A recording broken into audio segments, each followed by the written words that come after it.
আসসালামু আলাইকুম everyone, welcome to স্মৃতিস diary.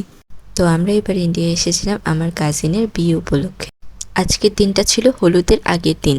আমরা আজকে সবাই মিলে বিয়ের ডালা সাজাবো, তাই এখন এক এক করে ট্রলি থেকে সব জিনিসগুলো নামিয়ে নিচ্ছিলাম।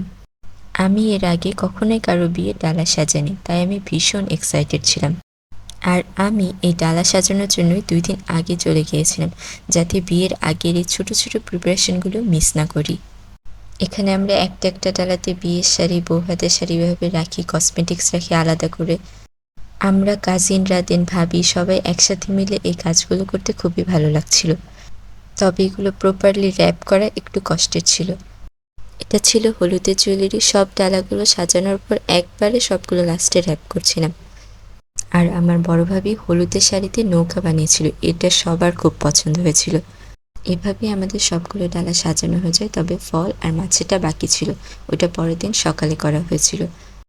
এই ডালাগুলো সাজাতে সাজাতে আমাদের অনেক রাত হয়ে যায়, তবে সবগুলো সাজানোর পর লাস্টে সবগুলো একসাথে দেখতে অনেক সুন্দর লাগছিল। তারপরে আমরা সবাই মিলে ডিসাইড করি কে কোন ডালা নিয়ে কালকে বউয়ের বাড়িতে যাব। আমি নিয়েছিলাম বিয়ের ওড়নার ডালাটা।